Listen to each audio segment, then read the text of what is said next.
Jean-Luc Lemoyne, je me tourne vers vous d'abord. Tous les jours, vous intéressez à un programme pour nous, c'est votre session de rattrapage. Et aujourd'hui, comme le festival Cannes Série s'est terminé hier soir, vous avez voulu revenir sur une série qui a été mise à l'honneur cette semaine dans notre émission. Exactement, Philippe, j'ai regardé une de nos séries cultes qui fait la jalousie des grands networks étrangers, Les Mystères de l'amour.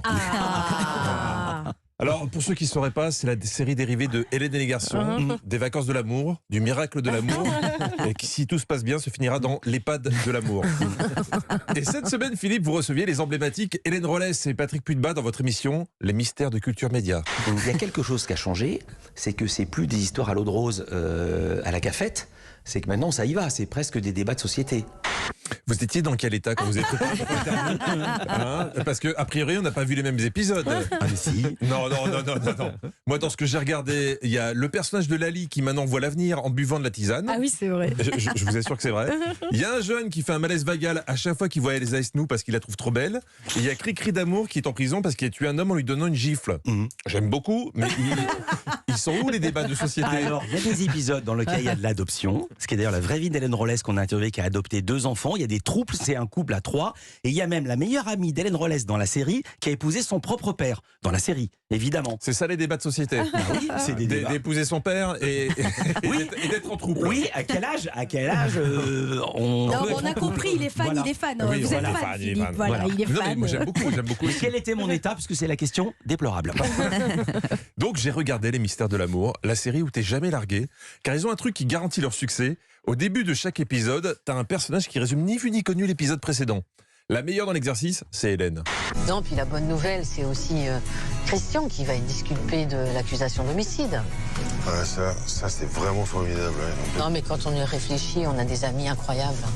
Ouais, ils sont vraiment incroyables. Moi, mes amis sont chiants. Ils veulent jamais se faire accuser de meurtre ou vivre une sexualité débridée. On dira ce qu'on voudra, mais c'est quand même très pratique ce petit résumé. Pas besoin de se taper l'épisode en entier. Moi, je regarde les 5 premières minutes et hop, je passe à l'épisode suivant.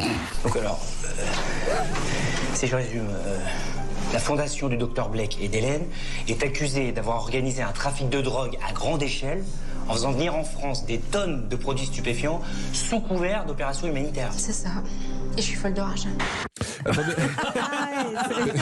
On sent bien qu'il est folle de rage, mais excusez-moi, j'ai passé combien d'épisodes là? Un seul, Christian à peine libéré, et 2 heures plus tard, c'est Hélène qui se retrouve en prison. Non, mais ils peuvent pas souffler 5 minutes. Même José, il a peur. C'est pas possible, Christian. D'abord, maintenant, Hélène, on va tous finir au Youf. Mais je te comprends, José, ça fait peur. Et puis mettre Hélène en prison. Ah ouais, c'est honteux. Je suis d'accord, moi Ouais. j'étais pas prêt. Non, ouais. Hélène et les garçons, oui. Hélène et les matons, non. Alors Hélène en prison, ça donne quoi? Eh ben c'est pas si différent que d'habitude. Elle a toujours les mêmes dialogues. Allez. Petit-déj. Merci. C'est toi, Hélène? Oui, je m'appelle Hélène. C'est génial. Même en prison, elle ne change pas. Je m'appelle Hélène, je suis une détenue comme les autres. Donc là, on est sur une prison 5 étoiles, car vous n'avez pas les images, mais la gardienne a quand même amené à Hélène des croissants. Oui, monsieur. Oh, la classe. Ouais. Et sa co-détenue Marie-Pierre, la sanguinaire, n'en revient pas. Tiens, tu veux des croissants?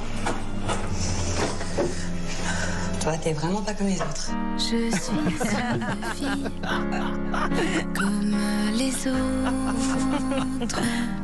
Bon, a priori, Marie-Pierre connaît pas la chanson. Mais c'est pas grave, car ce qui compte, c'est que la gardienne est aux petits soins avec Hélène. Je m'appelle Hélène. Oui, je crois qu'on a compris.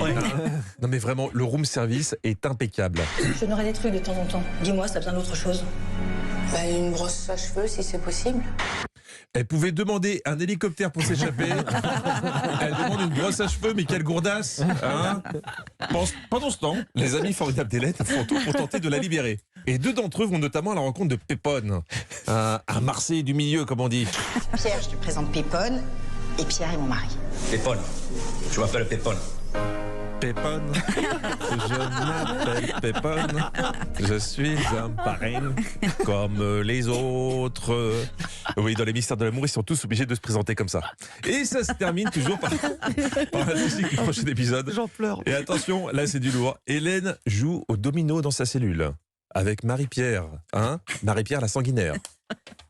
T'as triché? Mais non, enfin, Marie-Pierre. Bah écoute, si tu veux, t'as gagné, hein. C'est pas un problème. Hein. T'es une tricheuse. Je te trouvais sympa. Mais t'es qu'une tricheuse. Je déteste dimanche que j'ai de buter. Oui. Dans le prochain épisode, Hélène va être assassinée car elle a triché au domino. Vivement la suite. Pardon, j'en ai les larmes aux yeux. Merci Jean-Luc Lemoyne. À demain. Demain, on vous retrouve tout à l'heure avec Stéphane Bern dans Historiquement Vôtre de 16h à 18h.